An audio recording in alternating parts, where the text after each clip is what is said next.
Pakita ko sa inyo, ubos na yung persimmons namin.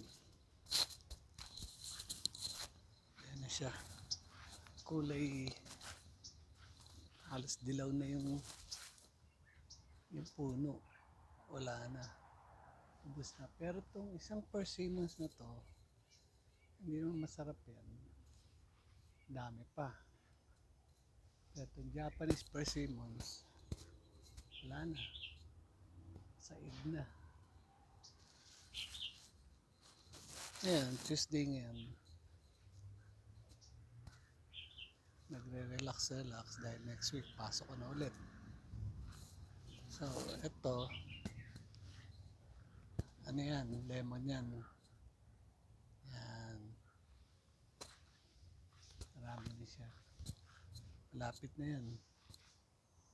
See? Ito, may saging pa rito. Bagong tubo na saging. Yan. Tapos yun, tutulog ko sa inyo. Yan. Suwa. Pero, mas masarap ang suwa sa atin kaysa dito. Ito, ang kapal. Sobrang kapal ng balat. Hindi guys sa atin, manipis lang. Yan. Yan ngayon. Ano, lalaki nito. Yan lang. Pag kinain mo, hindi masarap kainin to. Eh, tinan mo. Lalaki niya, no? Baba pa. Ibang klaseng persimmons yan. Kasi yung dami, oh. The best talaga yung Japanese persimmons. Kaso said na. Wala na.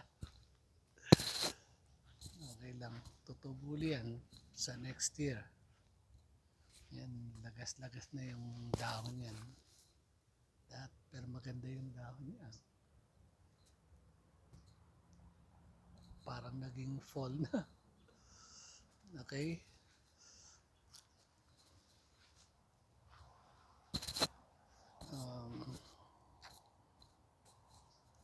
Wala akong magawa kundi kain lang, tulog, nood ng TV for 2 weeks, relax. Kasi pagpasok ko ng Monday towards Christmas, swamp kami. Super busy. Kaya enjoy nyo lang ang bakasyon nyo.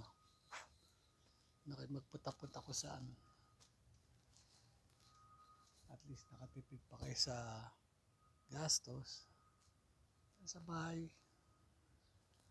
ayos lang. Okay? See you all later. God bless you all.